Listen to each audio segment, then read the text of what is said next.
Hello बच्चों, आज हम आपकी नागरिक शास्त्र की किताब से पढ़ेंगे अध्याय 8 बाजार में एक कमीज। तो जब भी हमें कोई सामान लेना होता है, चाहे वो हमारे घरेलू उपयोग की हो या हमारे ज़रूरत की हो, चाहे फिर वो खाने से जुड़ी हो, तो हम हमेशा बाज़ार जाते हैं। बाज़ार भी अलग अलग तरह के होते हैं, कई रूप होते हैं इनके। अब हमारे जो कपड़े होते हैं, आज हम उसके एक रूप के बारे में इस अध्याय में पढ़ने वाले हैं और वो रूप है कमीज। अब यहाँ पर हमें कमीज की एक फ़ोटो दिखाई गई है और उस एक कमीज के अंदर भी बहुत सारी फ़ोटोएं यहाँ पर दिखाई गई हैं, जिनमें कि हमें देखने को मिल रहा है कि रुई के बड़े बड़े खेत हैं। यहाँ पर रुई के पौधे हैं जिनमें कि रुई लगी हुई है। इसके बाद इन रुई के पौधों से हमें महिलाएं दिख रही हैं रुई निकालते हुए। पुरुष हमें कारखानों में काम करते हुए दिख रहे हैं, जिन कारखानों में रुई से धागे बनाए जाते हैं और फिर उन धागों से कपड़े बनाए जाते हैं। आखिरी में इन कपड़ों को दुकान पर बेचते हुए की फ़ोटो भी दिखाई गई है। तो अब यहाँ पे हम हमारा अध्याय को शुरू करते हैं। बाजार में एक कमीज। यह अध्याय हमें एक कमीज की कहानी बताता है। यह कहानी कपास के उत्पादन से प्रारंभ होती है और कमीज के बिकने पर ख़त्म हो जाती है। आइए हम देखें कि बाज़ारों की श्रृंखला कपास उगाने वाले सुपरवाइज़र में कमीज खरीदने वाले से कैसे जोड़ देती है। इस श्रृंखला में हर कड़ी के साथ खरीदना और बेचना जुड़ा हुआ है। क्या इससे सबको बराबर लाभ होता है या कुछ को दूसरे की अपेक्षा अधिक लाभ होता है? हम यह पता लगाने का प्रयत्न करेंगे। अब देखो, इस पैराग्राफ में हमें यह बता रहे हैं कि जब हम एक कमीज खरीदते हैं तो हम सीधे सीधे क्या कर लेते हैं, पहन लेते हैं। लेकिन हम ये कभी भी नहीं सोचते कि उस कमीज को बनाने में क्या क्या हुआ होगा, किस तरह से बनी होगी और किस किस जगह से या फिर किस किस स्थिति से वो कमीज गुजरी होगी। अब यहाँ पर हम इस अध्याय में यही पढ़ने वाले हैं कि कपास यानी कि रुई के उत्पादन से आरंभ होती है कमीज। और मतलब ये जो कहानी है, यानी कि जो कमीज की कहानी है, वो रुई यानी कि कपास के उत्पादन से तो शुरू होती है और फिर उसका आखिरी रूप होता है कमीज और उसके बिकने पर यह कहानी ख़त्म हो जाती है। इसके बाद जो बाजार की श्रृंखला होती है, वो किस तरह कपास को उगाने वाले को सुपर बाजार में कमीज खरीदने वाले से कैसे जोड़ती है, यानी कि जो कि कपास को उगाता है उसको वो बेचने वाले तक कैसे जोड़ती है। इसके बाद यहाँ पर हमें ये भी बताया जाएगा कि क्या सबको बराबर लाभ होता है। यानी कि देखो, अब कमीज बनाने के लिए हमें सबसे पहले जो है कपास की ज़रूरत पड़ती है, रुई की ज़रूरत पड़ती है। अब रुई उगाने वाले से लेकर कमीज को बेचने वाले तक क्या सभी को बराबर लाभ यहाँ पर प्राप्त होता है या फिर किसी को अधिक लाभ होता है और किसी को कम लाभ होता है? तो यही हम इस अध्याय में पता करेंगे। तो सबसे पहले यहाँ पर है कुरनूल में कपास उगाने वाली एक किसान। तो देखो, कोई जगह है कुरनूल जहाँ पर कि कपास उगाने वाली एक किसान है, उसके बारे में यहाँ पर बताया गया है। स्वप्ना, जो कुरनूल आंध्र प्रदेश की एक छोटी किसान है, अपने छोटे से खेत में कपास उगाती है। कपास के पौधों पर आए डोडे पक रहे हैं और उनमें से कुछ चटक भी चुके हैं, इसलिए स्वप्ना रुई चुनने में व्यस्त है। डोडे जिनमें रुई भरी है एक साथ चटक कर नहीं खुलते हैं, इसलिए रुई की फसल इकट्ठा करने के लिए कई दिन का समय लग जाता है। तो इस पैराग्राफ में रुई के एक छोटी किसान जिसका नाम स्वप्ना है और वो आंध्र प्रदेश के किसी क्षेत्र कुरनूल में रहती है, उसके बारे में बता रहे हैं। वह कपास की खेती करती है और कपास के पौधे पर जो है डोडे पक रहे हैं और उनमें से कुछ चटक भी रहे हैं, तो इसलिए स्वप्ना जो है वो रुई को चुनने यानी कि एकत्र करने में बहुत ही ज़्यादा व्यस्त हो रखी है। अब जो कपास के पौधों में डोडे होते हैं वो एक साथ नहीं चटकते या फिर एक साथ नहीं खुलते हैं, इसलिए रुई की फसल इकट्ठा करने के लिए उसमें बहुत सा समय लग जाता है। इसके बाद है रुई एकत्र हो जाने के बाद स्वप्ना उसे अपने पति के साथ कुरनूल के कपास बाजार में न ले जाकर एक स्थानीय व्यापारी के पास ले जाती है। फसल की बोनी शुरू करने के समय स्वप्ना ने व्यापारी से खेती करने के लिए बीज, खाद, कीटनाशक आदि खरीदने के लिए बहुत ऊंची ब्याज दर पर 2500 रुपये कर्ज पर लिए थे। उस समय स्थानीय व्यापारी ने स्वप्ना को एक शर्त मानने के लिए सहमत कर लिया था। उसने स्वप्ना से वादा करवा लिया था कि वह अपनी सारी रुई उसे ही बेचेगी। तो देखो, जब स्वप्ना ने सारी रुई अपने खेत से एकत्र कर ली है, उसके बाद वो उस रुई को अपने पति के साथ कुरनूल के कपास बाजार में बेचने नहीं ले जाती, बल्कि एक स्थानीय व्यापारी के पास ले जाती है। और ऐसा करने का एक कारण होता है, क्योंकि जब उसको फसल की बोनी शुरू करनी होती है, यानी कि फसल को शुरू करना होता है, उसको बोना होता है, तो उसको क्या करना होता है, खेती के करने के लिए बीज, खाद और कीटनाशक जैसी चीज़ों को खरीदना होता है, जिसे खरीदने के लिए वह एक व्यापारी के पास जाती है, जिससे कि वो ऊंची ब्याज दर पर 2500 रुपये में कर्ज पर खरीदती है। अब जब वह यह सामान कर्ज पे खरीदती है, तो वो जो स्थानीय व्यापारी होता है, जिससे कि वो सारा सामान, ये खाद, कीटनाशक, बीज खरीदती है, वो व्यापारी स्वप्ना को एक शर्त मानने के लिए सहमत कर लेता है।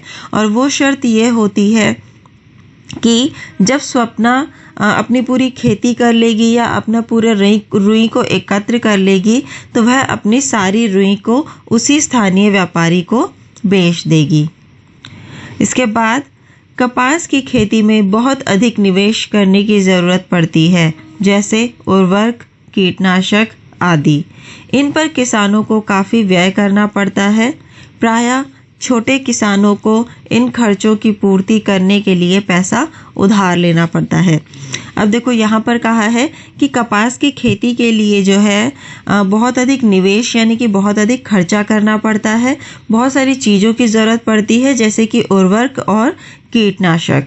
अब इन पर किसानों को अधिक पैसा खर्च करने के लिए क्या है, कई बार जो है पैसा उधार लेना पड़ता है।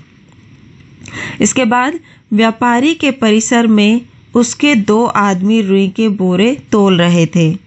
1500 रुपये प्रति क्विंटल के हिसाब से रुई 6000 रुपये की हुई।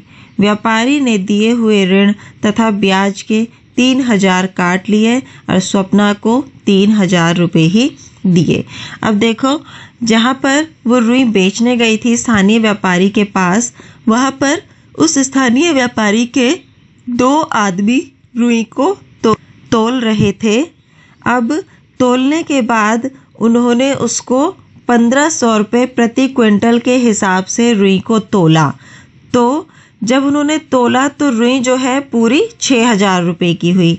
अब क्योंकि स्वप्ना जो है पहले ये स्थानीय व्यापारी से 3000 रुपये में अपने खेती को बोने के लिए, शुरू करने के लिए 3000 रुपये का सामान ले चुकी थी, तो उस ऋण और ब्याज के लिए 3000 रुपये उस स्थानीय व्यापारी ने काट लिए और जो बाकी 6000 में से 3000 काट कर 3000 रुपये बचे वो स्वप्ना को दे दिए।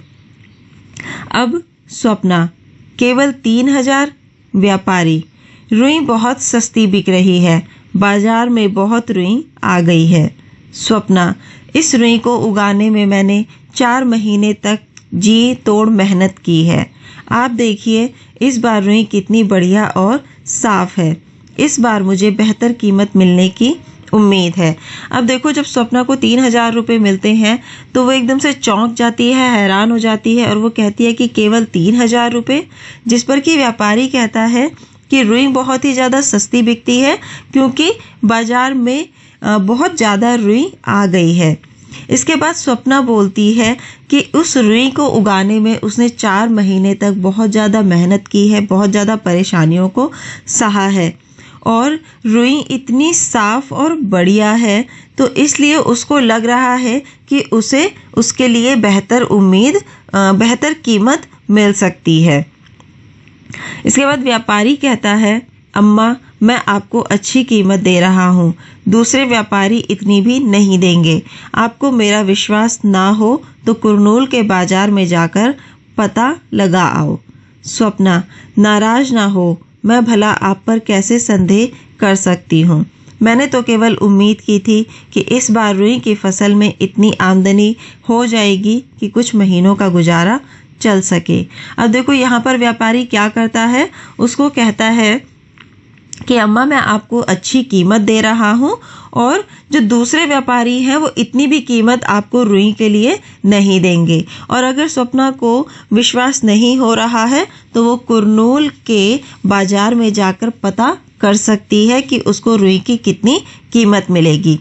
अब इसके बाद स्वप्ना को लगता है कि जो स्थानीय व्यापारी है वो नाराज हो रहा है, तो वो कहती है कि नाराज मत हो, मैं आप पर कोई संदेह नहीं कर रही हूँ या फिर कोई सवाल नहीं उठा रही हूँ, बल्कि मैंने तो इस बार जो है उम्मीद की थी कि जो वो फसल के लिए इतनी मेहनत कर रही है, रुई की जो इतनी अच्छी फसल हो रही है, उसके लिए उसको इतनी कीमत या इतनी आमदनी तो मिल ही जाएगी जिससे कि उसके कुछ महीनों का गुजारा हो जाएगा। यद्यपि स्वप्ना जानती है कि कपास कम से कम 1800 रुपये प्रति क्विंटल में बिकेगी, लेकिन वह आगे बहस नहीं करती। व्यापारी गांव का एक शक्तिशाली आदमी है और किसानों को कर्जे के लिए उस पर निर्भर रहना पड़ता है, न केवल खेती के लिए वरन अन्य आवश्यकताओं के लिए भी, जैसे बीमारी, बच्चों की स्कूल की फीस आदि। फिर वर्ष में ऐसा भी समय आता है जब किसानों को कोई काम नहीं मिलता और उनकी कोई आय भी नहीं होती है। उस समय केवल ऋण लेकर ही जीवित रहा जा सकता है। अब देखो इस पैराग्राफ में बताया है कि स्वप्ना को पता है कि अगर वो कुरनूल के बाजार में अपनी रुई को बेचने जाती है तो उसे कम से कम वहाँ पर 1800 रुपये प्रति क्विंटल कीमत मिल जाएगी, लेकिन वो स्थानीय व्यापारी से बहस नहीं करती और बहस ना करने का कारण है उस व्यापारी के शक्तिशाली होने का, धनी होने का और अमीर होने का। क्योंकि पूरे वर्ष भर में कई बार ऐसा समय भी होता है जब किसानों के पास कोई कार्य नहीं होता और उस समय पर यह किसान अपने बहुत सारे कार्यों के लिए या फिर धन की आवश्यकता के लिए इन्हीं स्थानीय व्यापारियों पर निर्भर होते हैं।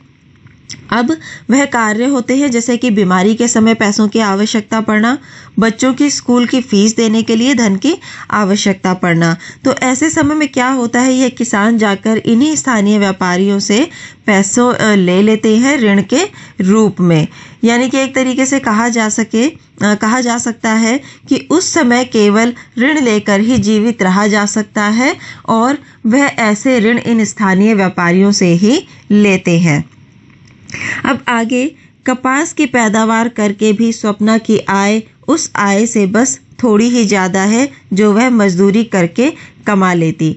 तो देखो यहाँ पे कहा है कि स्वप्ना ने जो इतनी मेहनत करी और फिर खेती करके कपास की पैदावार करी और फिर उस पैदावार से जो उसको आय मिली है वो उस आय से थोड़ी ही कम है जो कि वो मजदूरी करके भी कमा सकती थी। अब इनसे जुड़े कुछ सवाल हैं। पहला सवाल है, क्या स्वप्ना को रुई का उचित मूल्य प्राप्त हुआ?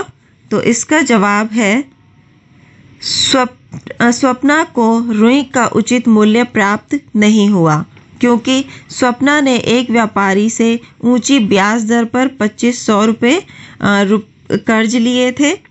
उस समय स्थानीय व्यापारी ने स्वप्ना को एक शर्त मानने के लिए सहमत कर लिया था।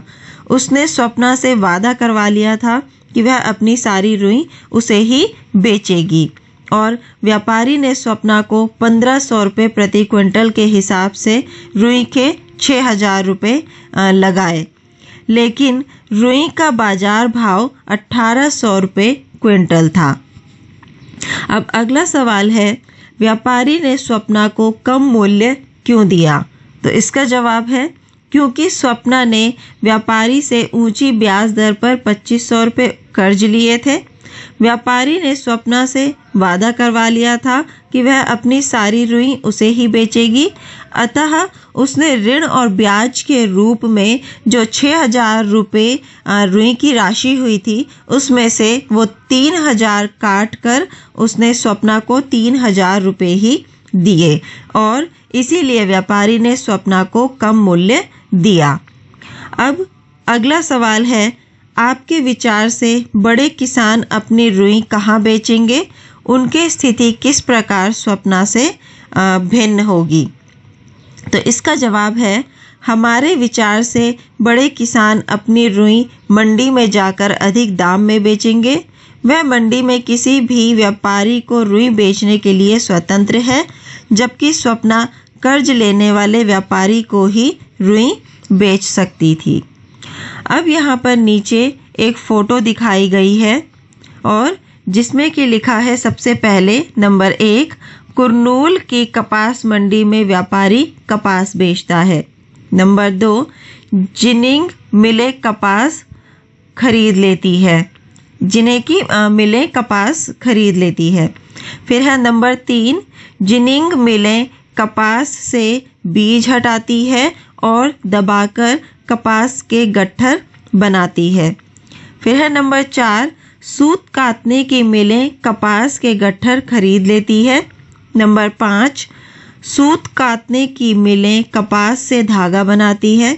नंबर 6, सूत काटने की मिलें व्यापारियों को धागा बेच देती है। तो देखो इन्होंने बताया है कि कुरनूल में जो कपास मंडी है वहाँ पर रुई को तो बेच दिया जाता है, लेकिन उस रुई को बेचने के बाद यानी कि उस कपास को बेचने के बाद क्या कार्य होते हैं, क्या श्रृंखला रहती है उसको कार्य को चलाने के लिए, वो यहाँ पर बताई गई है। जैसे कि सबसे पहले जिनिंग मिलें क्या करती हैं, कपास को खरीद लेती हैं।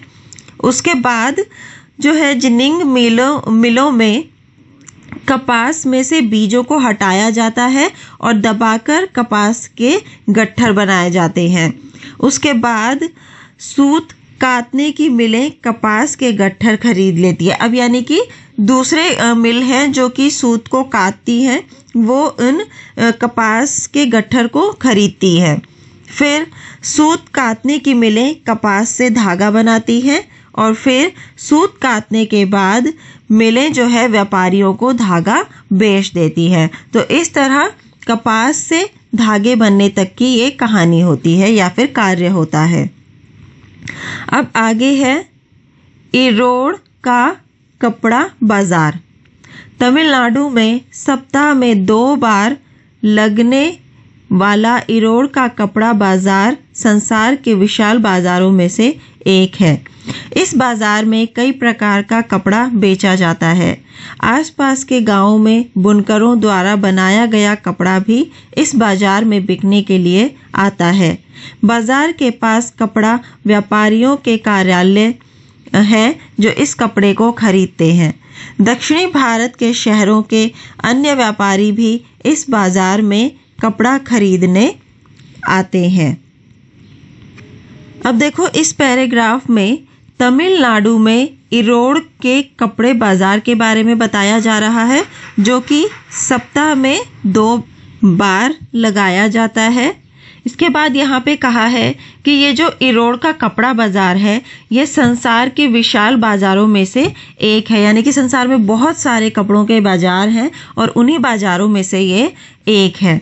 अब इस बाजार में जो है कई तरह के कपड़ों को बेचा जाता है और जो आसपास के गांवों में बुनकरों द्वारा बनाया गया कपड़ा होता है वो भी इस बाजार में बिकने के लिए आता है।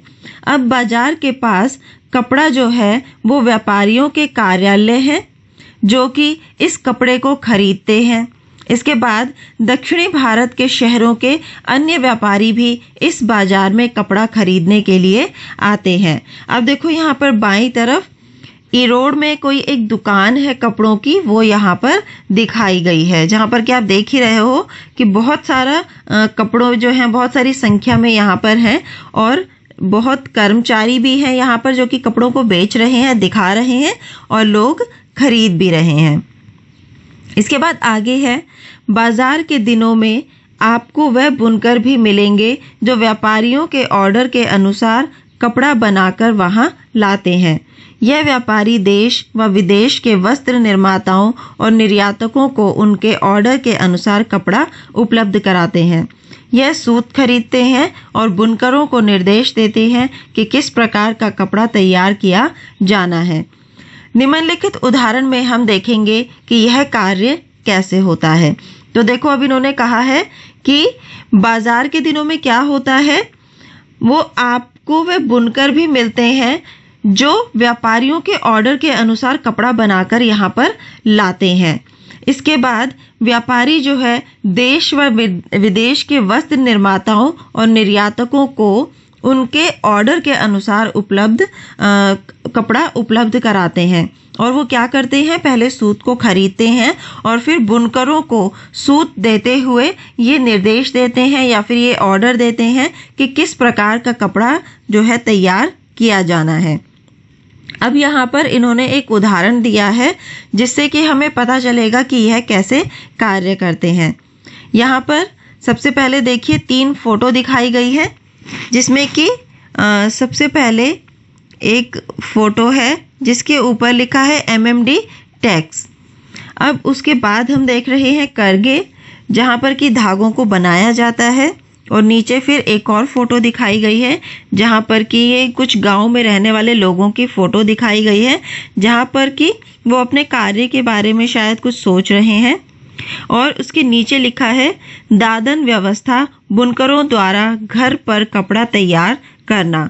तो देखो यहाँ पर ही बता रहे हैं कि दादन व्यवस्था द्वारा ये जो बुनकर हैं वो घर पर ही कपड़ों को तैयार करते हैं। इन फोटो के बारे में लिखा है, सबसे पहली फोटो के बारे में लिखा है, बाजार में यह एक व्यापारी की दुकान है। कई सालों में इन व्यापारियों ने देश भर के वस्त्र निर्माताओं से संपर्क स्थापित कर लिए हैं, जिनसे उन्हें ऑर्डर मिलते रहते हैं। वह अन्य लोगों से सूत खरीद कर लाते हैं। तो देखो, ये बाजार में एक व्यापारी की दुकान है जो कि बाकी जगहों से सूत को खरीद कर लाते हैं और फिर कपड़ों की स्थापना करते हैं, उनको बनाते हैं। और वो जो बनाते हैं वो निर्माताओं में जो भी निर्माताओं से उन्हें ऑर्डर मिलते हैं उसके अनुसार ही बनाते हैं। इसके बाद है नंबर 2, कपड़ा बुनने वाले बुनकर आसपास के गांवों में रहते हैं। वह इन व्यापारियों से सूत ले जाते हैं। बुनाई करने के करगे रखने के लिए उन्होंने अपने घरों के पास ही व्यवस्था कर रखी है। इस तस्वीर में आप ऐसे एक घर में रखे हुए पावर लूम बिजली चालित करघे को देख सकते हैं। यानी कि ये जो है फोटो 2 में दिखाया गया है, पावर लूम बिजली चालित करघा है। बुनकर अपने परिवार के साथ इन करघों पर कई घंटों तक काम करते हैं। बुनाई के अधिकतर ऐसी इकाइयों में 2 से लेकर 8 करघे तक होते हैं, जिन पर सूत से कपड़ा बुनकर तैयार किया जाता है। तरह तरह की साड़ियाँ, तौलिए, शर्टिंग, औरतों के पोशाकों के कपड़े और चादरें इन करघों पर बनाई जाती है। अब फोटो 3 के बारे में बताया है। बुनकर तैयार किए हुए कपड़े को शहर में व्यापारी के पास ले जाते हैं। इस तस्वीर में बुनकर शहर में व्यापारी के पास जाने की तैयारी में बैठे हैं। व्यापारी यह हिसाब रखता है कि उन्हें कितना सूत दिया गया था और बुने हुए कपड़े का भुगतान उन्हें कर देता है। अब हम आगे पढ़ते हैं। कपड़ा उपलब्ध कराने के जो ऑर्डर मिलते हैं उनके आधार पर व्यापारी बुनकरों के बीच काम बांट देता है।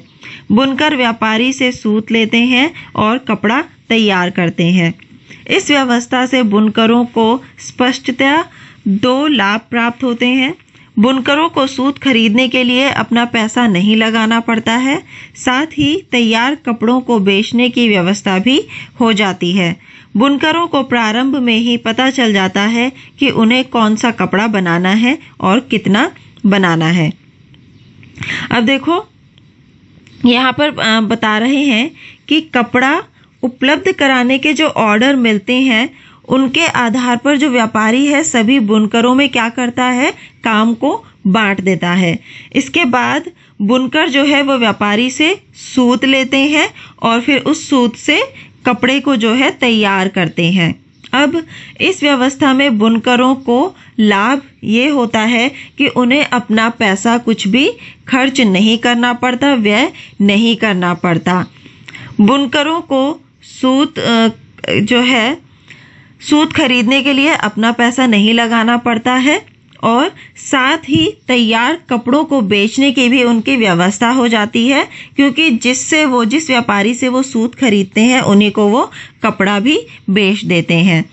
अब बुनकरों को जो है पहले ही ये पता चल जाता है कि उन्हें कौन सा कपड़ा बनाना है और कौन सा कपड़ा कितना बनाना है। और उनको यह कहाँ से पता चलता है, यह उन्हीं व्यापारियों से पता चलता है जिनसे कि वो सूत खरीदते हैं, क्योंकि व्यापारी उन्हें पहले ही जो है ऑर्डर के अनुसार बता देते हैं कि उनको क्या चाहिए और कितना चाहिए।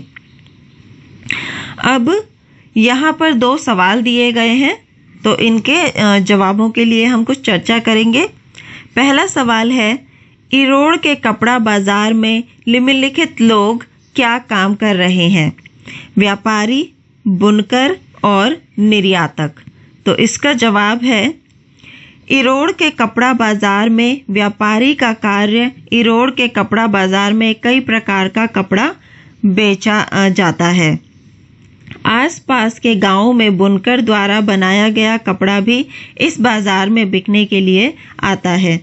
बाजार के पास कपड़ा व्यापारियों के कार्यालय हैं जो इस कपड़े को खरीदते हैं।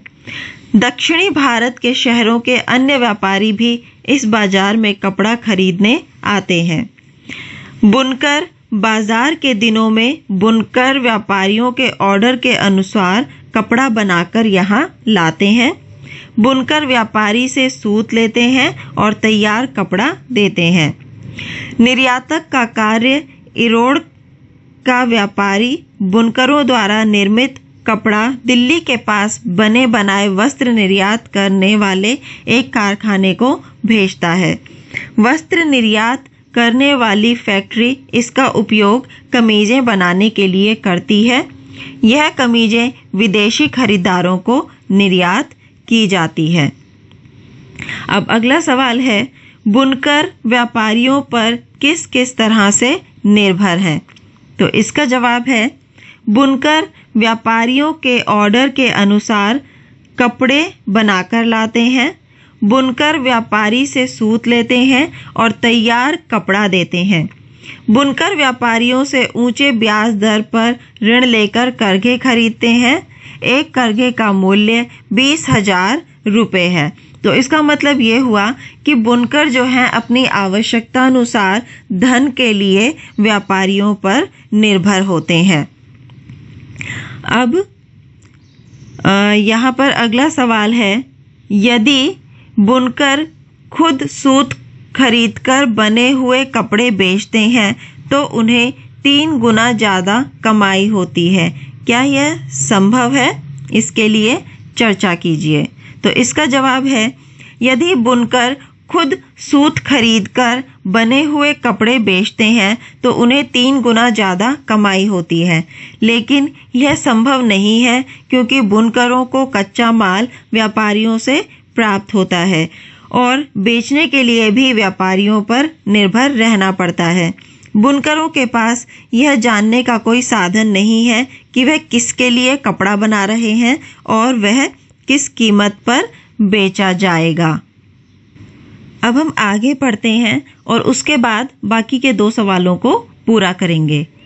कच्चे माल को प्राप्त करने और तैयार माल की बिक्री के लिए भी व्यापारियों पर बनी निर्भरता के चलते व्यापारियों का बहुत वर्चस्व बन जाता है। वे ऑर्डर देते हैं कि क्या कपड़ा बनाया जाना है और इसके लिए भी वे बहुत कम मूल्य देते हैं। बुनकरों के पास यह जानने का कोई साधन नहीं है कि वह किसके लिए कपड़ा बना रहे हैं और वह किस कीमत पर बेचा जाएगा। कपड़ा बाजार में व्यापारी यह कपड़ा पहनने के वस्त्र बनाने के कारखानों को बेचते हैं। इस तरह से बाजार का झुकाव व्यापारियों के हित में ही अधिक होता है। बुनकर अपनी सारी जमा पूंजी लगाकर या ऊंची ब्याज दर पर ऋण लेकर करघे खरीदते हैं। एक करघे का मूल्य 20,000 है, इसलिए छोटे बुनकर को भी 2 करघों के लिए लगभग 40,000 का निवेश करना पड़ता है। इन करघों पर अकेले काम नहीं किया जा सकता। कपड़ा बनाने के लिए बुनकर और परिवार के दूसरे वयस्क सदस्यों को दिन में 12 घंटे तक काम करना पड़ता है। इस पूरे कार्य द्वारा वे महीने में लगभग 3500 ही कमा पाते हैं। अब देखो यहाँ पर आगे है व्यापारी और बुनकरों के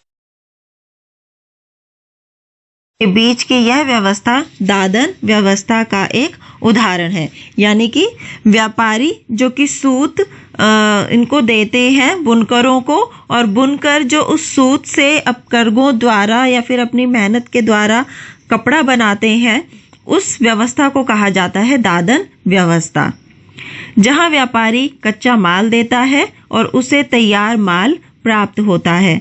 भारत के अनेकों क्षेत्रों में कपड़ा बुनाई के उद्योग में यह व्यवस्था प्रचलित है। तो देखो यहाँ पे इन्होंने कहा है कि ये जो दादन व्यवस्था है, यहाँ पर व्यापारी की भूमिका होती है कच्चा माल देना और बुनकरों की भूमिका होती है उसको तैयार माल के रूप में करना।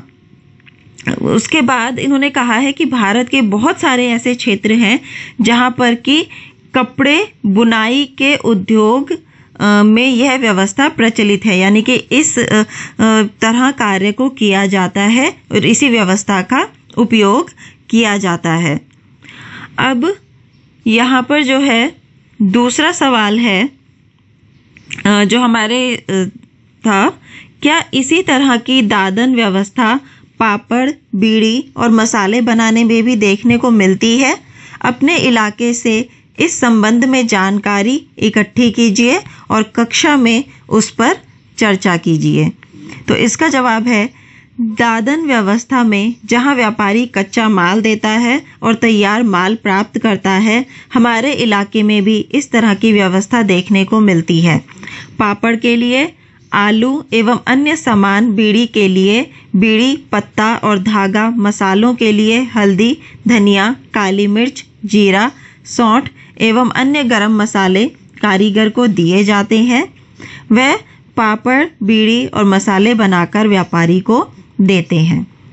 इसके बाद अगला सवाल है, आपने अपने इलाके में सहकारी संस्थाओं के बारे में सुना होगा, जैसे दूध, किराना, धान आदि के व्यवसाय में।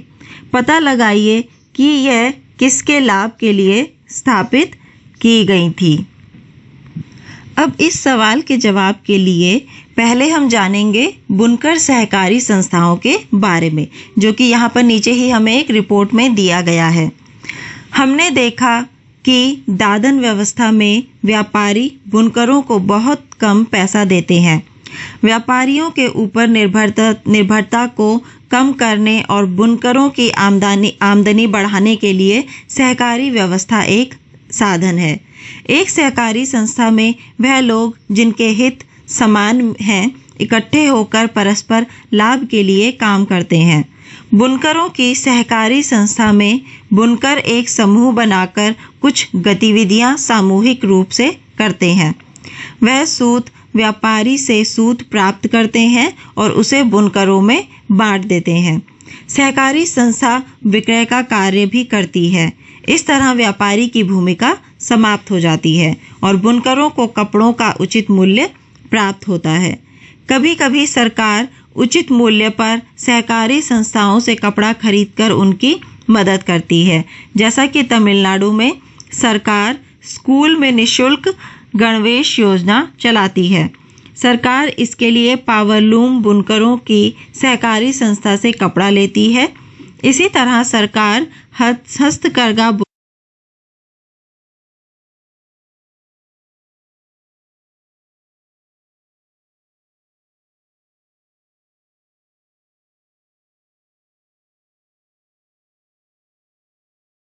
बुनकर सहकारी समिति से भी कपड़ा खरीद कर को ऑप्टेक्स नामक दुकानों के माध्यम से बेचती है।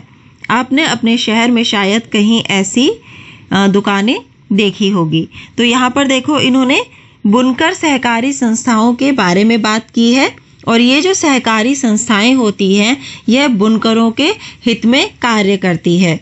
यह क्या करती है? यह व्यापारियों से सूत खरीदती है और फिर उसको बुनकरों को देकर कपड़ा तैयार करने को कहती है। अब जब बुनकर कपड़ा तैयार कर लेते हैं तो यही सहकारी संस्थाएं इन बुनकरों से कपड़ा खरीद लेती है और फिर उन कपड़ों को बेचती है। इससे क्या होता है कि बुनकरों को सहकारी संस्थाओं द्वारा अपने बनाए हुए कपड़ों के लिए अच्छी कीमत मिल जाती है। इससे क्या होता है कि जो व्यापारियों की भूमिका होती थी बुनकरों के जीवन में, बुनकरों के कार्य में, वो खत्म हो जाती है। जैसे कि अब इन्होंने यहाँ पे उदाहरण भी दिया है कि सरकार उचित मूल्य पर सहकारी संस्थाओं से कपड़ा खरीद लेती है और उनकी मदद करती है। जैसे कि यहाँ पर इन्होंने बताया है कि तमिलनाडु में सरकार क्या करती है, स्कूल में उन्हें निःशुल्क गणवेश योजना चला रखी है। अब उसके अंतर्गत क्या होता है कि जो स्कूल के बच्चे हैं उनको कपड़े दिए जाते हैं, जो स्कूल की ड्रेस होती है वो दी जाती है। अब ये जो ड्रेस है वो सरकार इन्हीं सहकारी संस्थाओं में ऑर्डर देती है बनाने के लिए और यह सहकारी संस्थाएं जो है बुनकरों को सूत देकर इन कपड़े को बनाने के लिए ऑर्डर देती है। अब सरकार जो है इसके लिए इन सहकारी संस्थाओं के लिए अच्छी कीमत देती है और सहकारी संस्थाएं बुनकरों को अच्छी कीमत देती है उनके द्वारा निर्मित कपड़ों के लिए। इसके साथ साथ इन्होंने कहा है कि इस तरह की जो सरकार होती है वो हस्तकरघा बुनकर सहकारी समिति से भी कपड़ा खरीद कर क्या करती है, को-ऑप्टेक्स नामक दुकानों के माध्यम से भी बेचती है। अब इन्होंने कहा है कि आपने अपने शहर में शायद कहीं ऐसी दुकानें देखी होंगी। अब हम ऊपर इस सवाल का जवाब देंगे। सवाल है, आपने अपने इलाके में सहकारी संस्थाओं के बारे में सुना होगा, जैसे दूध, किराना, धान आदि के व्यवसाय में। पता लगाइए कि यह किसके लाभ के लिए स्थापित की गई थी। तो इसका जवाब है, हमारे इलाके में कई दूधियों ने मिलकर दूध की एक सहकारी संस्था बनाई है और इस संस्था से दूध सरकार द्वारा स्थापित डेयरी द्वारा खरीदा जाता है। इसी तरह से कई किसान भाई मिलकर किराना और धान को एकत्रित करते हैं और यह किराना और धान को किसी वाहन पर लादकर सरकार द्वारा स्थापित बाजार समिति में ले जाकर बेचते हैं। तो देखो, सरकार ने इन जब भी किसी कुछ लोगों के लिए, चाहे वे किसान हो या फिर बुनकर हो या फिर कोई दूधिये हो, उनके लिए जब कुछ उनके हित के लिए कार्य करती है और उस हित को करने के लिए जो संस्था होती है उसको ही कहा जाता है सहकारी संस्थाएं। और इन संस्थाओं के द्वारा जो है इन लोगों के हित में कार्य किए जाते हैं। जो भी ये कार्य करते हैं उनको उसके लिए उचित कीमत मिलती है, उचित धन मिलता है। अब यहाँ पर नीचे एक फोटो दिखाई गई है। इस फोटो के नीचे लिखा है, एक गारमेंट फैक्ट्री में महिला मजदूर बटन टाक रही है। अब देखो, आपने भी देखा होगा कि बहुत सारी जो कपड़ों की फैक्ट्री होती है वहाँ पर जो है बहुत तरह की महिलाएं काम करती हैं। बुजुर्ग महिलाएं भी काम करती हैं या कम उम्र की महिलाएं भी काम करती हैं। तो उसी तरह यहाँ पर ये बहुत सारी महिलाएं हैं जो कि काम कर रही हैं और वो यहाँ पर इस कपड़े पर बटन को लगा रही है। अब यहाँ पर हम हमारी कक्षा को ख़त्म करते हैं और आगे का जो शीर्षक है, दिल्ली के निकट वस्त्र निर्यात करने का कारखाना, इसको हम आगे हमारी अगली कक्षा में पढ़ेंगे। तब तक जो भी हमने पढ़ा है जिन सवालों के जवाब हमने दिए हैं उनको आप अच्छे से पढ़िए, समझिए और दोहराइए। तो मिलेंगे हम लोग हमारी अगली कक्षा में।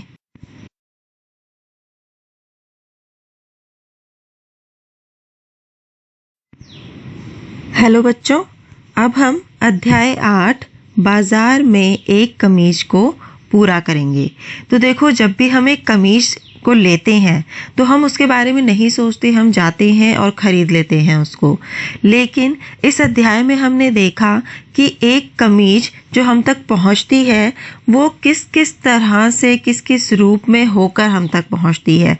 जैसे कि सबसे पहले कपास या रुई की खेती होती है, उसके बाद उस कपास या रुई को किसी स्थानीय व्यापारी को बेचा जाता है। फिर वो स्थानीय व्यापारी जो है उस रुई या कपास को कारखानों में भेजता है। कारखानों में उन कपास और रुई से धागे बनाए जाते हैं। फिर उन धागों से किसी और कारखाने में जो है उन धागों से कपड़े बनाए जाते हैं और फिर जाकर उन कपड़ों से जो है कमीज बनाई जाती है। इसके बाद किस तरह वो विदेशी व्यापारियों तक पहुंचती हैं कमीजें, किस तरह उनको बेचा जाता है, किस तरह उनका मूल्य निर्धारित किया जाता है, वो भी हमने जाना। अब किस तरह जो है व्यापारी अपना लाभ और मुनाफा निकालते हैं इन कपड़ों से, वो हम जानेंगे। तो अब हम आगे का शीर्षक पढ़ते हैं। दिल्ली के निकट वस्त्र निर्यात करने का कारखाना। इरोड़ का व्यापारी बुनकरों द्वारा निर्मित कपड़ा दिल्ली के पास बने बनाए वस्त्र निर्यात करने वाले एक कारखाने को भेजता है। वस्त्र निर्यात करने वाली फैक्ट्री इसका उपयोग कमीजें बनाने के लिए करती है। यह कमीजें विदेशी खरीदारों को निर्यात की जाती है। कमीजों के विदेशी ग्राहकों में अमेरिका और यूरोप के ऐसे व्यवसायी भी हैं जो स्टोर्स की श्रृंखला चलाते हैं। यह बड़े बड़े स्टोर्स के स्वामी केवल अपनी शर्तों पर ही व्यापार करते हैं। वह माल देने वालों से न्यूनतम मूल्य पर माल खरीदने की मांग करते हैं। साथ ही वह सामान की उच्चतम स्तर की गुणवत्ता और समय पर सामान देने की शर्तें भी रखते हैं। सामान जरा सा भी दोषयुक्त होने पर या माल देने में जरा भी विलंब होने पर बड़ी सख्ती से निपटा जाता है। इसलिए निर्यातक इन शक्तिशाली ग्राहकों द्वारा निश्चित की गई शर्तों को भरसक पूरा करने की कोशिश करते हैं। अब देखो, इस पैराग्राफ में बता रहे हैं कि इरोड़ का जो व्यापारी होता है वो बुनकरों द्वारा निर्मित कपड़ों को दिल्ली के पास बने बनाए वस्त्र निर्यात करने वाले एक कारखाने में भेज देता है। अब जो वस्त्र निर्यात करने वाली फैक्ट्री होती है वो इसका उपयोग कमीज बनाने के लिए करती है। इसके बाद ये जो कमीजें हैं वो विदेशी व्यापारियों को निर्यात की जाती है, यानी कि विदेशी व्यापारियों को भेजी जाती है। और ये जो विदेशी व्यापार हैं वो अमेरिका और यूरोप के व्यवसायी होते हैं जो स्टोर्स की श्रृंखला चलाते हैं। अब ये जो बड़े बड़े स्टोर्स के व्यापारी या स्वामी होते हैं, ये जो कार्य करते हैं इन लोगों के साथ, ये सिर्फ अपनी शर्तों के अनुसार ही कार्य करते हैं। और इनकी शर्तें इस तरह की होती हैं जैसे कि न्यूनतम मूल्य पर माल को खरीदना। इसके अलावा सामान की जो गुणवत्ता है वो उच्चतम स्तर की होनी चाहिए और साथ ही उनको सामान समय पर मिलना चाहिए। अब अगर इन शर्तों में से कोई सी भी शर्त पूरी नहीं हो पाती है, यानी कि सामान जो है दोषयुक्त निकल जाता है या फिर उन्हें सामान समय पर नहीं मिल पाता है, तो इसके खिलाफ वो सख्ती से निपटते हैं, यानी कि उसका विरोध करते हैं। इसके लिए निर्यातक एक शक्तिशाली ग्राहकों द्वारा निश्चित की गई शर्तों को भरसक पूरा करने की कोशिश करता है। अब आगे है, ग्राहकों की ओर से इस प्रकार के बढ़ते दबावों के कारण वस्त्र निर्यात करने वाले कारखाने खर्चे में कटौती करने का प्रयत्न करते हैं। वह काम करने वालों को जहां तक संभव हो सके न्यूनतम मजदूरी देकर अधिकतम काम लेते हैं। इस तरह से वह अपना लाभ तो बढ़ाते ही हैं और विदेशी ग्राहकों को भी सस्ते दामों पर वस्त्र देते हैं। अब देखो इस पैराग्राफ में इन्होंने बताया है कि ग्राहकों की ओर से दबाव बढ़ने के कारण, या फिर आप ये कह सकते हो जो विदेशी व्यापार हैं उनको जो कपड़े हैं या कमीजें हैं सस्ते देने के कारण ये जो निर्यात करने वाले कारखाने होते हैं ये क्या करते हैं, अपने खर्चे में कटौती करते हैं। अब अपने खर्चे में कटौती ये किस तरह करते हैं, यह मजदूरों को न्यूनतम मजदूरी देते हैं और उनसे अधिकतर काम लेते हैं। अब इस तरह से ये क्या करते हैं, अपने लाभ को बढ़ाते हैं और विदेशी ग्राहकों को भी सस्ते दामों पर जो है वस्त्र देते हैं। अब यहाँ पर ऊपर देखो एक गारमेंट फैक्ट्री दिखाई गई है जिसमें कि इतने बहुत सारी महिलाएं इन कपड़ों पर कुछ काम कर रही है, कोई बटन लगा रहा है, कोई कुछ कर रहा है। इसके नीचे भी लिखा है एक गारमेंट फैक्ट्री में महिला मजदूर बटन टाँक रही है। तो देखो ये बटन लगा रही है इन कपड़ों में और आप देख रहे हो कि कपड़े जो है वो कितनी बड़ी मात्रा में हैं और ये औरतें भी यहाँ पर कितनी सारी हैं। लेकिन इनके ऊपर क्या होता है, ये बहुत ही बारीक काम होता है जिसके लिए कि बहुत मेहनत करनी पड़ती है, लेकिन मजदूरी के नाम पर इन्हें बहुत ही न्यूनतम राशि मिलती है। अब यहाँ पर ये सवाल है, इन सवालों के जवाब देंगे हम। तो पहला सवाल है, विदेशों में खरीदार वस्त्र निर्यात करने वालों से क्या क्या अपेक्षाएं रखते हैं, वस्त्र निर्यातक इन शर्तों को क्यों स्वीकार कर लेते हैं। तो इसका जवाब है, कमीजों के विदेशी ग्राहकों में अमेरिका और यूरोप के ऐसे व्यवसाय भी हैं जो स्टोर्स की श्रृंखला चलाते हैं। यह बड़े बड़े स्टोर्स के स्वामी केवल अपनी शर्तों पर ही व्यापार करते हैं। वह माल देने वालों से न्यूनतम मूल्य पर माल खरीदने की मांग करते हैं। साथ ही वह सामान की उच्चतम स्तर की गुणवत्ता और समय पर सामान देने की शर्त भी रखते हैं। सामान जरा सा भी दोषयुक्त होने पर या माल देने में जरा भी विलंब होने पर वह बड़ा सख्त ऐतराज करते हैं। इसलिए निर्यातक इन शक्तिशाली ग्राहकों द्वारा निश्चित की गई शर्तों को भरसक पूरा करने की कोशिश करते हैं। इसके बाद अगला सवाल है, वस्त्र निर्यातक विदेशी खरीदारों की शर्तों को किस प्रकार पूरा करते हैं। तो इसका जवाब है, वस्त्र निर्यातक विदेशी खरीदारों की शर्तों को निम्न प्रकार से पूरा करते हैं। नंबर 1, निर्यातक विदेशी खरीदारों को न्यूनतम कीमत पर वस्त्र उपलब्ध कराते हैं। नंबर 2, निर्यातक वस्त्रों की उच्च गुणवत्ता पर अधिक ध्यान देते हैं। नंबर 3, वस्त्रों को एक निश्चित अवधि में विदेशी खरीदारों के पास निर्यात कर दिया जाता है। अब हम आगे पढ़ते हैं। इम्पेक्स गारमेंट फैक्ट्री में 70 कामगार हैं। उनमें से अधिकांश महिलाएं हैं। इनमें से अधिकतर कामगारों को अस्थायी रूप से काम पर लगाया जाता है। इसका आशय यह है कि जब भी फैक्ट्री मालिक को लगे कि कामगार की आवश्यकता नहीं है, वह उसे जाने को कह सकता है।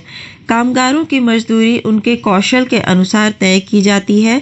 काम करने वालों में अधिकतम वेतन दर्जी को मिलता है, जो लगभग 3000 प्रतिमाह होता है। स्त्रियों को सहायक के रूप में धागे काटने, बटन टाँकने, इस्त्री करने और पैकिंग करने के लिए काम पर रखा जाता है। इन कामों के लिए न्यूनतम मजदूरी दी जाती है। अब यहाँ पर हमें एक तालिका दी है जिसमें कि मजदूरों का भुगतान बताया है। तो दर्जी को दिया जाता है 3000 रुपये प्रति माह। इस्त्री करना यानी कि प्रेस करने वाले को दिया जाता है 1.50 रुपये प्रति पीस। इसके बाद जांच करना, जो कि कपड़ों की जांच करता है कि वो सही से बना है या फिर नहीं बना है या कपड़े में कोई कमी तो नहीं है, उसको दिया जाता है 2000 रुपये प्रति माह। इसके बाद धागे काटना व बटन लगाना, उसको दिए जाते हैं 1500 रुपये प्रति माह।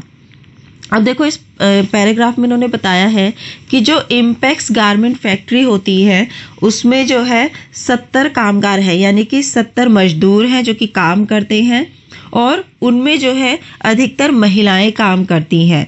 इसके बाद इन कारखानों में या इन फैक्ट्रियों में जो मजदूरों को काम करने के लिए लगाया जाता है, इनको अस्थायी रूप से लगाया जाता है, यानी कि जो इनकी नौकरी होती है वो स्थायी नहीं होती, वो अस्थायी होती है। यानी कि जब भी कारखाने के मालिक या फैक्ट्री के मालिक को लगता है कि उसको मजदूर की या कामगार की आवश्यकता नहीं है, तो वो उन्हें काम से हटा सकता है। इसके बाद जितने भी यहाँ पर मजदूर हैं उनको उनके काम के अनुसार तनख्वाह दी जाती है, उनको जो है मजदूरी दी जाती है। अब जितने भी लोग यहाँ पर काम करते हैं उनमें सबसे अधिक जो मजदूरी है वो दर्जी की होती है, जो कि यहाँ पर दिखाई गई है 3,000 रुपये होती है। इसके बाद बाकी जो है होते हैं, यानी कि जो सहायक के रूप में कार्य करते हैं वो स्त्रियां होती हैं यहाँ पर। और स्त्रियों का जो काम है यहाँ पर जो वो सहायक के रूप में करती हैं वो है धागा काटना, बटन टाँकना और स्त्रीच करना, इसके अलावा पैकिंग करना। अब इन कामों के लिए जो न्यूनतम मजदूरी दी जाती है वो भी यहाँ पर बताई गई है। तो दर्जी की जैसे हमें बताई गई थी कि उसको पूरे महीने के काम के लिए 3,000 रुपये दिए जाते हैं। जो प्रेस करता है उसको पूरे महीने के हिसाब से नहीं दिए जाते, उसको जितने वो कपड़े प्रेस कर रहा है प्रति पीस के हिसाब से पैसे दिए जाते हैं। तो प्रति पीस के हिसाब से उसको 1.5 रुपये यानी कि 1 रुपये 50 पैसे की मजदूरी मिलती है। इसके बाद जो कपड़ों की जांच करते हैं, जो देखते हैं कपड़े में कोई कमी तो नहीं है, कपड़ा सही से बना है या फिर नहीं बना है, उसको 2,000 रुपये प्रति माह मजदूरी मिलती है। इसके बाद जो धागे काटना या बटन लगाने का कार्य होता है उसके लिए मजदूरों को 1,500 रुपये प्रति माह की मजदूरी मिलती है। अब यहाँ पर सवाल है, इन सवालों को हम करते हैं। तो पहला सवाल है, इम्पैक्स गारमेंट फैक्ट्री में अधिक संख्या में महिलाओं को काम पर क्यों रखा गया होगा, चर्चा कीजिए। इसका जवाब है, इम्पैक्स गारमेंट फैक्ट्री में अधिक संख्या में महिलाओं को काम पर रखने के कारण कुछ इस तरह है। नंबर 1, इम्पैक्स गारमेंट फैक्ट्री में अधिकांश कर्मचारी अस्थायी और महिलाओं को जब भी फैक्ट्री में ज़रूरत होती है काम के लिए बुला लिया जाता है। नंबर 2, स्त्रियों को दर्जी के सहायक के रूप में धागे काटने, बटन टाँकने, इस्त्री करने और पैकिंग करने के लिए काम पर रखा जाता है। इन कामों के लिए न्यूनतम मजदूरी दी जाती है। इसके बाद हमारा अगला सवाल है, मंत्री को संबोधित करते हुए एक पत्र लिखकर आपके विचार में मजदूरों के लिए उचित भुगतान है उसकी मांग कीजिए। मतलब यहाँ पे क्या करना है, आपको मंत्री को एक पत्र लिखना है जिसमें कि आपको ये लिखना है कि जो मजदूर हैं उनके लिए उचित भुगतान तय किया जाए, उचित भुगतान मजदूरों को मिलना चाहिए। तो हमें उसकी यहाँ पर मांग करनी है। तो आपको पता ही है जब भी हम कोई पत्र लिखते हैं तो उसमें सबसे पहले हम दाईं तरफ अपना नाम, पता, फ़ोन नंबर और दिनांक लिखते हैं। उसके बाद फिर बाईं तरफ हम जिसको हम पत्र लिख रहे हैं, जैसे कि प्रधानमंत्री कार्यालय, उनका हम जो है पता लिखते हैं, जो भी यहाँ पर पता होगा। तो जैसे कि मैंने लिखा है प्रधानमंत्री कार्यालय, उसके नीचे फिर लिखा है नई दिल्ली और फिर पिन कोड लिखा है मैंने 110011 भारत। इसके बाद हम यहाँ पर जो है विषय लिखते हैं कि हम पत्र किस बारे में लिख रहे हैं। तो मैंने विषय लिखा है मजदूरों के लिए उचित भुगतान तय किया जाए। इसके बाद फिर हम अपना पत्र शुरू करते हैं। महोदय मंत्री जी, फिर इसके नीचे हम लिखेंगे असंगठित क्षेत्र के कामगार व शिल्पकार के हितार्थ सरकार द्वारा नई योजना का शुभारंभ किया जाए, जिसके माध्यम से गरीबों के कल्याण की कई संभावनाएं हों। यह योजना श्रम विभाग मजदूरों को उचित हक दिलाने के लिए प्रतिबद्ध होनी चाहिए। मजदूरों के लिए सरकार को संशोधित न्यूनतम मजदूरी का भुगतान के लिए प्रयास करना चाहिए तथा सरकार द्वारा ऐसा कानून या नियम बनाया जाए जिसके अंतर्गत देश के तमाम मजदूरों को सुनिश्चित किए गए न्यूनतम वेतन से कम वेतन देने वालों को अपराधी माना जाएगा और उसके खिलाफ कार्यवाही की जाएगी। अब देखो यहाँ पे हमने ये पत्र लिख दिया है। इसके बाद जो है अब हम पढ़ेंगे संयुक्त राज्य अमेरिका में वह कमीज। संयुक्त राज्य अमेरिका के कपड़ों की एक बड़ी दुकान पर बहुत सी कमीजें प्रदर्शित की गई हैं। इनकी कीमत $26 रखी गई है, अर्थात हर कमीज $26 यानी 1800 रुपये में बेची जाएगी। तो देखो हम जो है पहले पढ़ चुके हैं कि $1 की कीमत जो है वो 60 से 70 रुपए के बीच में होती है। अब ये जो कीमत है वो वर्ष प्रति वर्ष जो है बदलती रहती है, इसलिए हम किसी एक कीमत को नहीं ले सकते। पर यहाँ पर जो है इन्होंने कहा है कि $26 का मतलब हुआ 1800 रुपये, जिसका मतलब हुआ कि $1 की कीमत जो है वो 70 रुपये के आसपास है।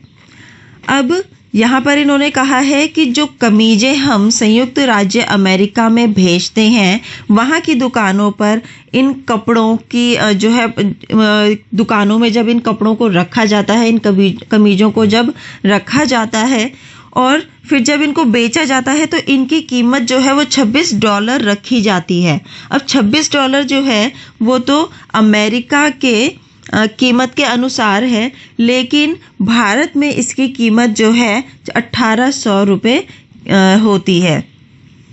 अब इसके बाद इन्होंने कहा है कि दिए गए चित्र के अनुसार रिक्त स्थानों की पूर्ति करो। तो देखो यहाँ पर एक कमीज है, उसका चित्र दिखाया गया है जिसमें कि सबसे नीचे पहले बताया है क्रय मूल्य, यानी कि एक कमीज को सबसे पहले जो है निर्यातक 300 रुपये में खरीदता है, उसके बाद भंडारण आदि 200 रुपये। इसका मतलब हुआ कि जो निर्यातक है उस कमीज को रखने के लिए कोई भंडार गृह है या स्टोर है, उसमें रखने के लिए उस पर 200 रुपये खर्च करता है। फिर दिखाया है विज्ञापन 400 रुपये, यानी कि अब जो वो कमीज उसने खरीदी है उसके लिए वो विज्ञापन भी करेगा, उस विज्ञापन पर उसके खर्च होते हैं 400 रुपये। फिर ऊपर दिखाया है लाभ 900 रुपये, यानी कि उस एक कमीज में जो कि उसने 300 रुपये की खरीदी थी उस पर लाभ होता है 900 रुपये का। अब यहाँ पर हमें क्या करना है, हमें इस चित्र को देखकर इन रिक्त स्थानों की पूर्ति करनी है, यानी कि इन रिक्त स्थानों को भरना है। तो सबसे पहले हमें बताया, यहाँ पर लिखा है कमीजों के व्यवसायी ने दिल्ली के वस्त्र निर्यातक से कमीजें खालिस्तान प्रति कमीज के हिसाब से खरीदी। तो हमने देखा था क्रय मूल्य था 300 रुपये, तो यहाँ पे हम लिखेंगे 300 रुपये प्रति कमीज के हिसाब से खरीदी। फिर उसने खालिस्तान संचार साधनों द्वारा विज्ञापन के लिए खर्च किए। तो हमने देखा था विज्ञापन के लिए 400 रुपये खर्च किए थे, तो यहाँ पे हम लिखेंगे 400 रुपये संचार साधनों द्वारा विज्ञापन के लिए खर्च किए। इसके बाद लगभग प्रति कमीज रुपए स्टोर में रखने, प्रदर्शन व अन्य मद में खर्च किए। तो हमने देखा था भंडारण आदि में 200 रुपये खर्च हुए थे, तो यहाँ पे हम लिखेंगे प्रति कमीज 200 रुपये स्टोर में रखने, प्रदर्शन व अन्य मद में खर्च किए गए। इस तरह से इस व्यक्ति को कमीज ₹900 लागत की पड़ी, यानी कि एक कमीज में जो खर्चा आया वो 900 रुपये का आया, जबकि वह उसे 1800 रुपये में बेचता है। अब देखो जो उसकी कमीज है उसकी लागत उसको 900 रुपये पड़ी थी, यानी कि उस एक कमीज का मूल्य उसको 900 रुपये पड़ा था, और जब उसने उसको बेचा तो उसकी कीमत उसने 1800 रुपये तय की।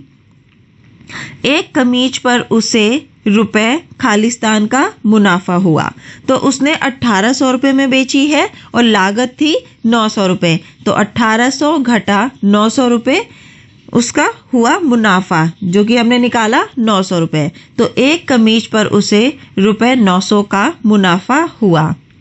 वह जितनी अधिक संख्या में कमीजें बेचेगा उसे उतना ही अधिक लाभ होगा। तो ये तो देखो तय ही है, जितनी अधिक मात्रा में कमीजें बिकेंगी उतना ही अधिक उसको मुनाफा होगा। अब यहाँ पर हमने जो विदेशी व्यापार थे, व्यवसायी थे कमीजों के, उनका मुनाफा देखा। उनका मुनाफा हमने निकाला 900 रुपये। अब हम आगे पढ़ते हैं। वस्त्र निर्यातक ने 300 रुपये प्रति कमीज के हिसाब से कमीजें बेची। कपड़ा व कमीज में लगने वाले अन्य कच्चे माल का मूल्य 100 रुपये प्रति कमीज के हिसाब से पड़ा। कामगारों की मजदूरी 25 रुपये प्रति कमीज और कार्यालय चलाने का खर्च 25 रुपये प्रति कमीज की दर से हुआ। क्या आप वस्त्र निर्यातक को प्रति कमीज पर मिलने वाले लाभ की गणना कर सकते हैं? तो हाँ, हम इसकी गणना कर सकते हैं। और इसकी गणना हम किस तरह से खरीदेंगे? हम इसकी गणना इस तरह से करेंगे कि हमने देखा जो वस्त्र निर्यातक है उसने 300 रुपये प्रति कमीज के हिसाब से जो है कमीज बेची थी, यानी कि 300 रुपये में उसने कमीज बेची। अब हमें देखना है कि उस एक कमीज पर उसका कुल खर्चा कितना हुआ था। तो उसने कच्चे माल के लिए 100 रुपये खर्च करे थे। इसके बाद उसने 25 रुपये कामगारों को मजदूरी दी। फिर उसके बाद उसने कार्यालय चलाने का खर्च भी 25 रुपये प्रति कमीज की दर से किया था। तो हमने देखा उसका एक कमीज पर जो खर्चा हुआ वो हुआ 100 जमा 25 जमा 25 यानी कि 150 रुपये। अब हमें देखना है कि इस वस्त्र निर्यातक को मुनाफा कितना हुआ। तो उसने कमीज को 300 रुपये में बेचा था, तो 300 घटा में जो उसका खर्चा हुआ यानी कि 150 रुपये। तो हमने देखा 300 घटा 150 रुपये बराबर उसका मुनाफा हुआ 150 रुपये। तो हमें यहाँ पे पता चला कि वस्त्र निर्यातक का मुनाफा हुआ है 150 रुपये। अब यहाँ पर कुछ सवाल हैं, इनके हम जवाब देंगे।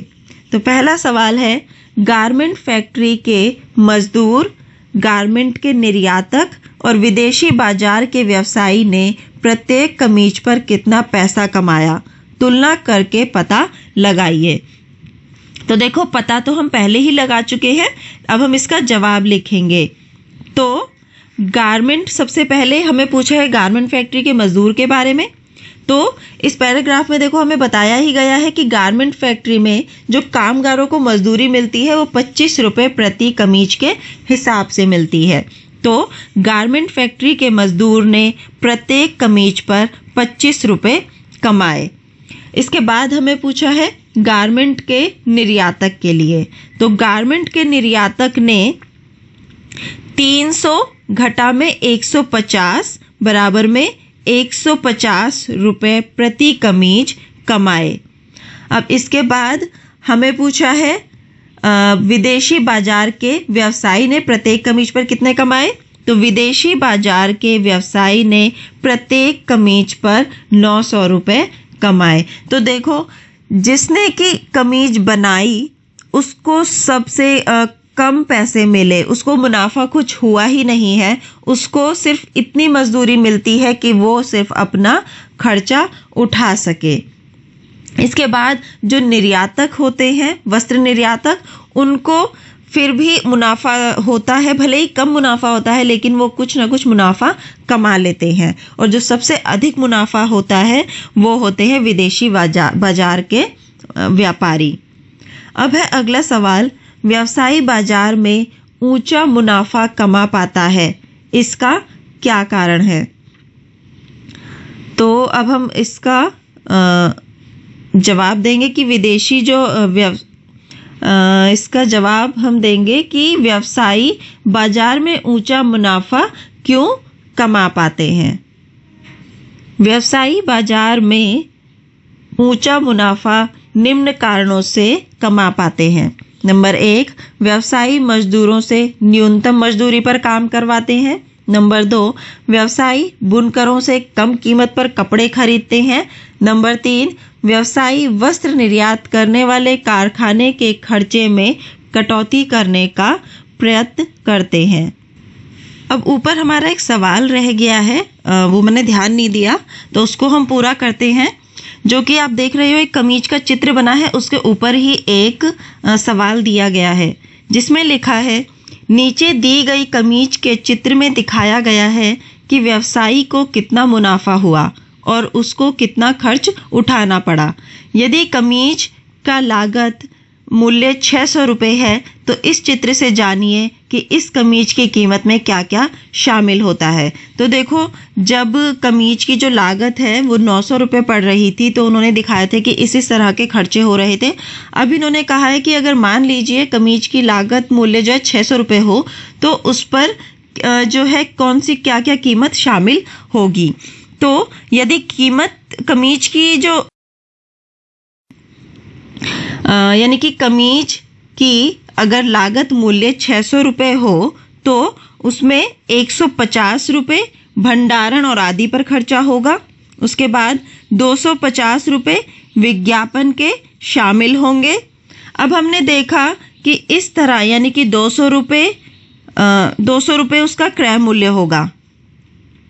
सबसे पहले कमीज का क्रय मूल्य 200 रुपये होगा, यानी कि 200 रुपये में कमीज को खरीदा जाएगा। उसके बाद भंडारण आदि पर 150 रुपये का खर्च होगा। फिर उसके बाद विज्ञापन के लिए 250 रुपये खर्च होंगे। जिस तरह 200 जमा 150 जमा 250 यह बन जाएगी एक कमीज की लागत। अब जब विदेशी व्यवसायी या विदेशी व्यापारी जो है इस कमीज को 1800 रुपये में बेचेंगे तो हम देखेंगे कि उसको जो मुनाफा हो रहा है वो कितना हो जाएगा। 1800 में से हम 600 घटा देंगे, यानी कि 1200 रुपये का मुनाफा इस तरह से उसको हो जाएगा। अब हम आगे बढ़ते हैं और हमारा जो नीचे पेज पे सवाल है उसको पूरा करते हैं। तो सवाल है, आपने विज्ञापन वाला अध्याय पढ़ा है, चर्चा कीजिए कि व्यवसायी प्रत्येक कमीज पर विज्ञापन के लिए 300 रुपये की राशि क्यों खर्च करता है। तो देखो, हम पहले विज्ञापन वाले जो पाठ है उसमें पढ़ ही चुके हैं कि व्यवसायी जो है विज्ञापन पर क्यों खर्चा करते हैं। तो इसका जवाब है, व्यवसायी प्रत्येक कमीज पर विज्ञापन के लिए 300 रुपये की राशि इसलिए खर्च करता है क्योंकि उसे पता है कि विज्ञापन द्वारा उसकी कमीज या उसके द्वारा बेची जाने वाली कोई भी वस्तु सीधे उपभोक्ता की जानकारी तक पहुंच जाएगी, जिसके के परिणाम स्वरूप व्यवसायी की बिक्री भी बढ़ेगी। तो इस तरह हम कह सकते हैं कि व्यवसायी यह धन यानी कि विज्ञापन पर धन इसलिए व्यय करते हैं ताकि वह अधिक धन अर्जित कर सके या फिर कमा सके। अब इसके बाद हम पढ़ते हैं, बाजार में लाभ कमाने वाले कौन हैं। बाजारों की एक श्रृंखला रुई के उत्पादनकर्ता को सुपरमार्केट के खरीदार से जोड़ देती है। इस श्रृंखला की हर कड़ी पर खरीदना और बेचना होता है। आइए फिर से याद करें कि वह कौन कौन से लोग थे जो खरीदने और बेचने की इस प्रक्रिया में सम्मिलित थे। क्या उन सभी को समान रूप से लाभ हुआ या लाभ की मात्रा अलग अलग लोगों के लिए अलग अलग रही। कुछ लोगों ने बाजार में लाभ कमाया जबकि कुछ को खरीदने बेचने से कुछ खास लाभ नहीं हुआ। बहुत परिश्रम करने के बाद भी उन्होंने बहुत कम कमाया। क्या आप इस तालिका में उन्हें दर्शा सकते हैं? तो देखो, यहाँ पर इन्होंने बात की है जो भी बाजार की श्रृंखला के बारे में इन्होंने यहाँ पर बात की है कि किस तरह से कोई भी चीज उसका किसी भी चीज का उत्पादन से लेकर उसको बेचने तक की यहाँ पर बात की है। हमने देखा है कि बाजार की जो श्रृंखला होती है वो किस तरह रुई के उत्पादनकर्ता को सुपरमार्केट से जोड़ देती है, यानी कि सुपरमार्केट के खरीदार से जोड़ देती है। अब इस श्रृंखला की कड़ी में बहुत सारे लोग होते हैं, उत्पादनकर्ता होते हैं, वस्त्र निर्यातक होते हैं, मजदूर होते हैं, बुनकर होते हैं, बड़े बड़े व्यवसायी होते हैं। तो इन्होंने यहाँ पर कहा है कि जो इतने सारे लोग इस प्रक्रिया में सम्मिलित हैं, क्या सभी को समान रूप से लाभ होता है, सभी को बराबर मात्रा में लाभ प्राप्त होता है? तो ये हमें पता करना है। फिर इन्होंने कहा है कि कुछ लोगों को तो बाजार में लाभ प्राप्त होता है, कुछ को लाभ होता है लेकिन बड़ी मात्रा में नहीं होता। अब कुछ लोगों को लेकिन बहुत कड़ी मेहनत के बाद, बहुत मजदूरी, बहुत सारा काम करने के बाद सिर्फ एक न्यूनतम राशि ही मिलती है, यानी कि उनको कोई लाभ प्राप्त नहीं होता, सिर्फ इतनी ही राशि मिलती है कि वो अपना खर्चा पूरा उठा सके। अब आगे इन्होंने कहा है कि आपको क्या करना है, इस तालिका में बताना है। इस तालिका में दिखाया गया है, सबसे पहले है बाजार में अधिक लाभ कमाने वाले व्यक्ति, उसके बाद बाजार में अधिक लाभ ना कमाने वाले व्यक्ति। तो अभी तक हमने जो भी पढ़ा उसके आधार पर हम यहाँ पे बताएंगे। सबसे पहले हम बताएंगे बाजार में अधिक लाभ कमाने वाले व्यक्ति। तो वो है नंबर 1 विदेशी व्यापारी, नंबर 2 वस्त्र निर्यातक, नंबर 3 कारखाने के मालिक। अब हमें यहाँ पर बताना है बाजार में अधिक लाभ ना कमाने वाले व्यक्तियों के बारे में। तो नंबर 1 कारखाने में काम करने वाले कामगार या मजदूर। फिर है नंबर 2 किसान, जो कि हमने देखा था कि रुई को उगा रहे थे, उसकी खेती कर रहे थे, महीनों महीनों तक कितनी मेहनत कर रहे थे और उसके बाद उनको बहुत ही कम मात्रा में उनको मजदूरी या फिर राशि मिल रही थी। तो इसलिए दूसरे नंबर पर हम लिखेंगे किसान और फिर तीसरे नंबर पर हम लिखेंगे बुनकर, जिनको कि कपड़ों की बुनाई के बाद, इतनी मेहनत के बाद बहुत ही कम मजदूरी मिल रही थी। और इन तीनों को ही, जो कि कामगार या मजदूर है या किसान है या बुनकर है, इनको किसी तरह का लाभ नहीं मिल रहा था। जो इनको मजदूरी मिल रही थी वो सिर्फ इतनी मिल रही थी कि यह अपना खर्चा उठा सके।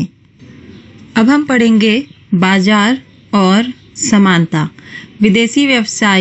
विदेशी व्यवसायी ने बाजार में अधिक मुनाफा कमाया, उसकी तुलना में वस्त्र निर्यातक का लाभ मध्यम श्रेणी का रहा। दूसरी ओर वस्त्र निर्यातक फैक्ट्री के कामगार मुश्किल से केवल अपनी रोजमर्रा की जरूरतों की पूर्ति लायक ही कमा सके। इसी प्रकार हमने देखा कि कपास उगाने वाली छोटी किसान और इरोड़ के बुनकरों ने कड़ी मेहनत की, लेकिन बाजार में उन्हें उनके उत्पाद का उचित मूल्य नहीं मिला। व्यवसायी या व्यापारियों की स्थिति बीच की है।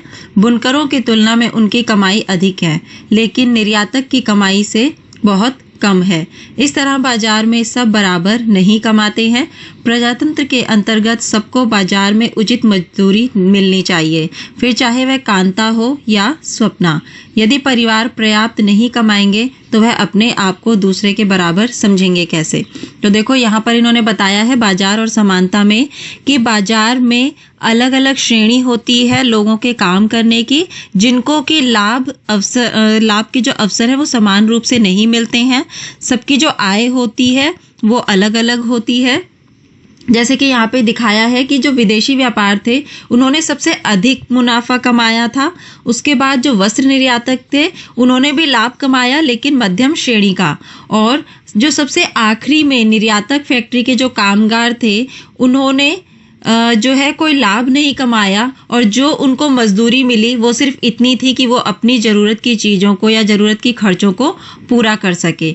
अब इसी तरह हमने पहले भी देखा था जो कपास उगाने वाले छोटी किसान थी या फिर जो इरोड़ के बुनकर थे, उनको कड़ी मेहनत करने के बाद बाजार में उनके उत्पाद का उचित मूल्य नहीं मिलता था।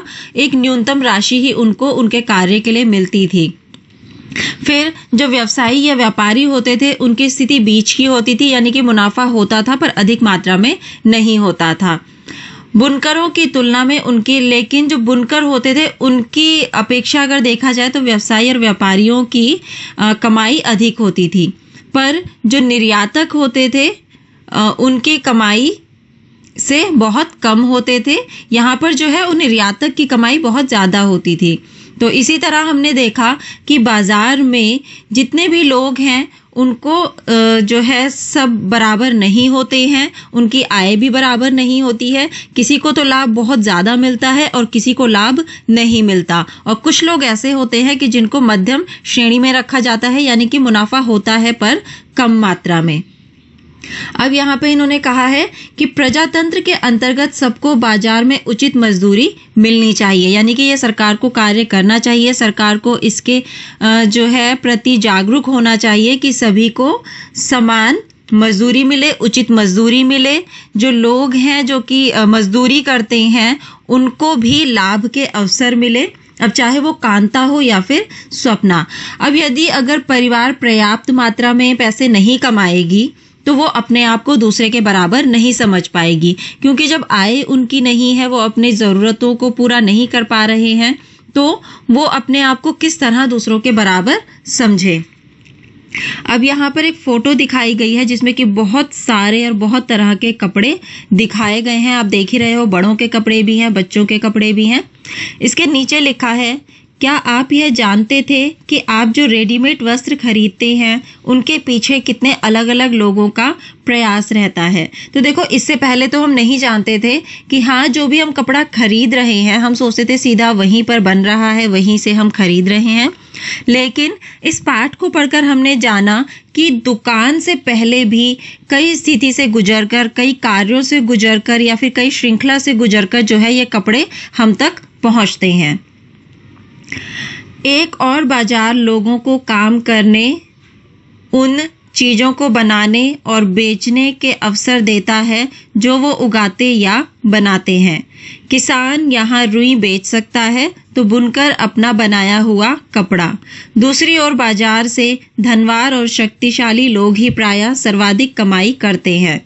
यह वह लोग हैं जिनके पास पैसा है, अपने कारखाने हैं, बड़ी बड़ी दुकानें हैं और बहुत ज़मीनें हैं। गरीबों को अनेक चीज़ों के लिए धनी और शक्तिशाली लोगों के ऊपर निर्भर रहना पड़ता है।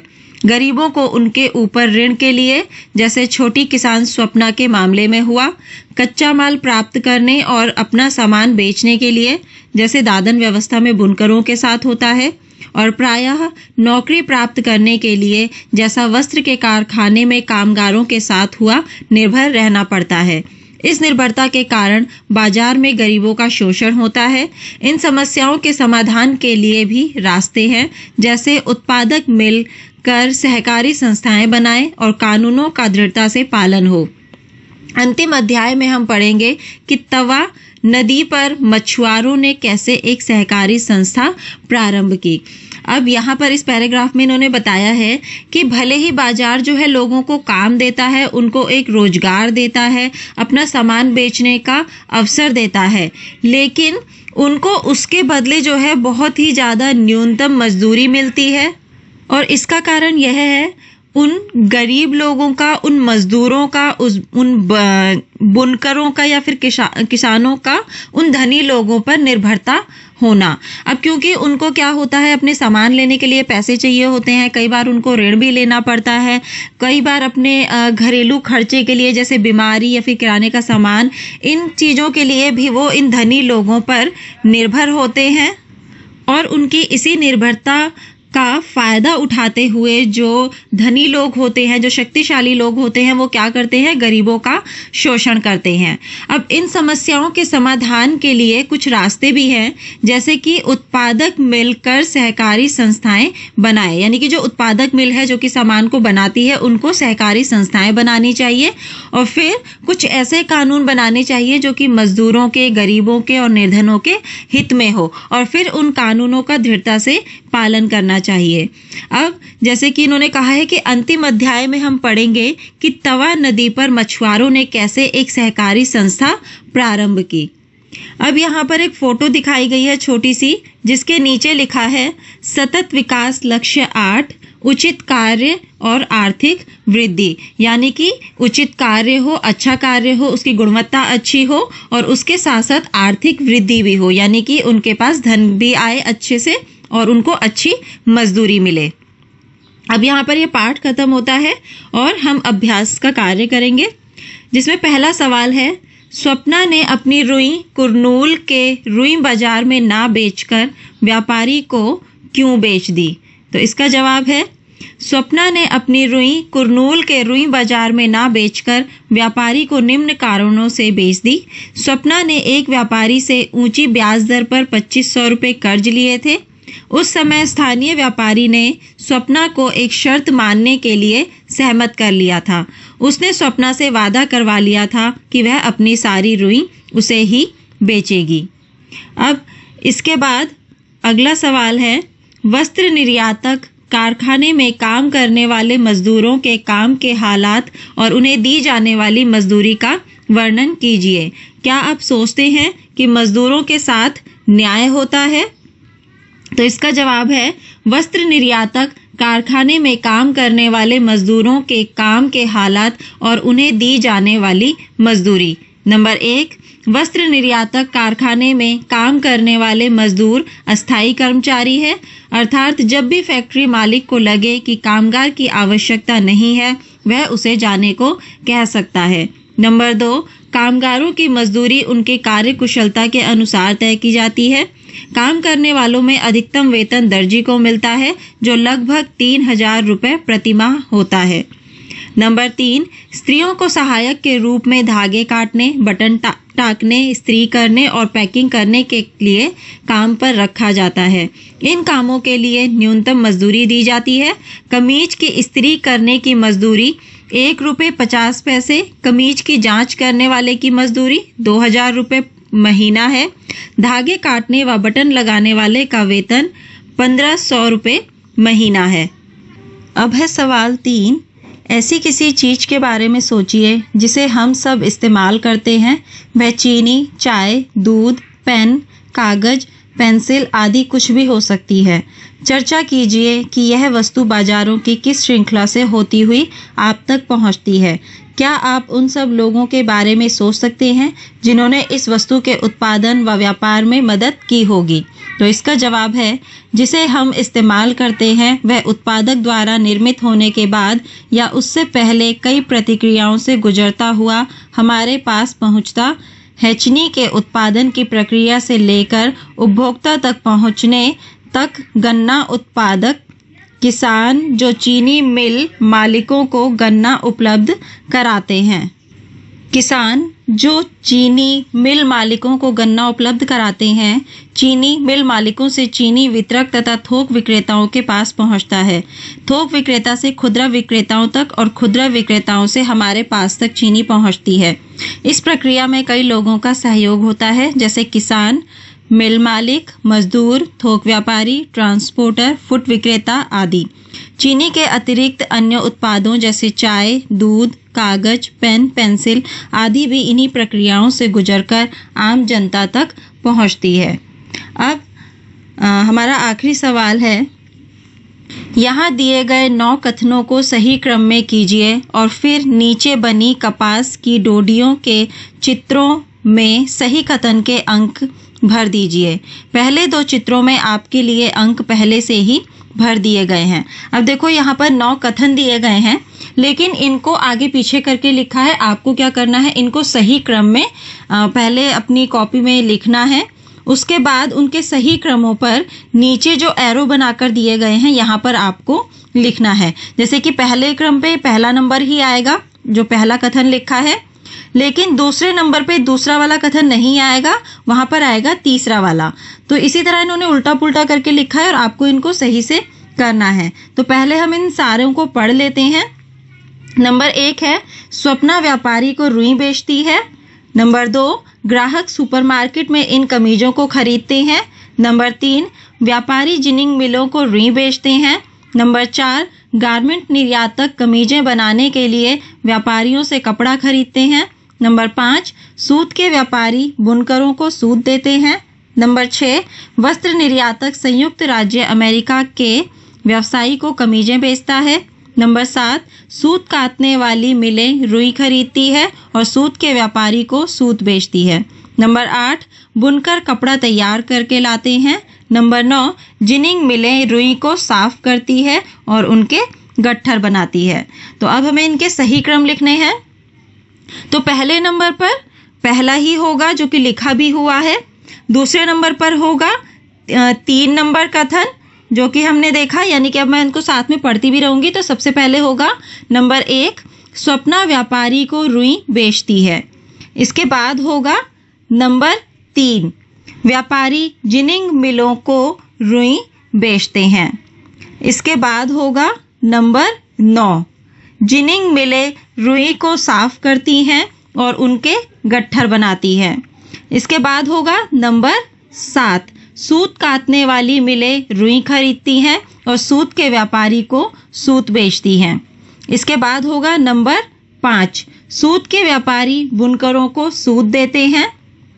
इसके बाद होगा नंबर 6, वस्त्र निर्यातक संयुक्त राज्य अमेरिका के व्यवसायी को कमीजें बेचता है।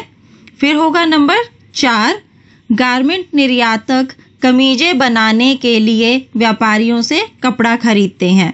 फिर होगा नंबर 8, बुनकर कपड़ा तैयार करके लाते हैं।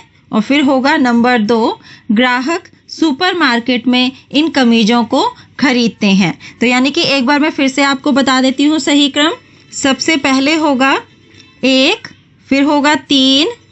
इन क्रमों को आप फिर से एक बारी देख लीजिए। तो सबसे पहले 1, फिर 3, फिर 9, फिर 7, फिर 5, फिर 6, फिर 4, फिर 8 और फिर 2। तो अब यहाँ पे सारे सवाल हो गए हैं। अब हम लास्ट में करेंगे आखिरी में शब्द संकलन। सबसे पहले है जिनिंग मिल, वह फैक्ट्री जहाँ रुई के गोलों से बीज अलग किए जाते हैं। यहाँ पर रुई को दबाकर गट्ठर भी बनाए जाते हैं जो धागा बनाने के लिए भेज दिए जाते हैं। तो देखो जिनिंग मिल में क्या होता है, जो रुई के गोले होते हैं उनमें से सबसे पहले बीज निकाले जाते हैं और फिर इन रुई को दबाकर उनके गट्ठर बना दिया जाता है और गट्ठर बनाने के बाद इनको यही मिलें जो है धागा बनाने के लिए भेज देती है। फिर है निर्यातक, वह व्यक्ति जो विदेशों में माल बेचता है, यानी कि जो भी कपड़े हैं जब वो कपड़े बन जाते हैं तो यही निर्यातक होता है जो कि बड़े व्यापारियों तक इन कपड़ों को बेचता है। फिर है मुनाफा, जो आमदनी हुई उसमें से सारे खर्चों को घटा देने के बाद बचने वाली राशि यदि खर्चे आमदनी से ज़्यादा हो जाए तो घाटा हो जाता है। तो देखो अब इन्होंने कहा है कि मान लीजिए कोई भी वस्तु है, चाहे वो कपड़ा हो या फिर कुछ भी हो, उसको बनाने में जो भी खर्चा होता है और फिर उसके बाद जब उसको वो बेचते हैं तो उस खर्चे के बीच में अगर कुछ जो अंतर होता है वो कहलाता है मुनाफा। लेकिन अगर कभी बेचे जाने वाली राशि जो है वो कम हो और खर्च की जाने वाली राशि कम हो तो वो घाटा कहलाता है, और बेची जाने वाली राशि ज़्यादा हो और खर्च की जाने वाली यानी कि जो लागत है वो कम हो तो फिर हमारा मुनाफा होता है। तो यहीं पे इन्होंने कहा है कि वह आमदनी जो कि खर्चों को घटाने के बाद बचती है वो कहलाता है मुनाफा। अब यहाँ पे हमारा यह अध्याय जो है ख़त्म होता है, जिसमें कि हमने किसी भी वस्तु के बनने से लेके उसके उत्पादन से लेके हमारे तक पहुँचने तक की कहानी पढ़ी है कि वो किस तरह हम तक पहुँचता है, उसकी बाजार श्रृंखला क्या होती है, किस तरह लोग अपना मुनाफा कमाते हैं। कुछ लोगों को बहुत अधिक मुनाफा होता है और कुछ लोगों को सिर्फ इतने ही पैसे मिलते हैं कि वो अपनी ज़रूरतों के खर्चे को पूरा कर सके।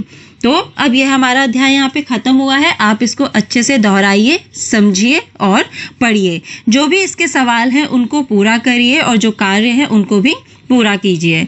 तो अब हम लोग मिलेंगे हमारी अगली कक्षा में अगले अध्याय के साथ।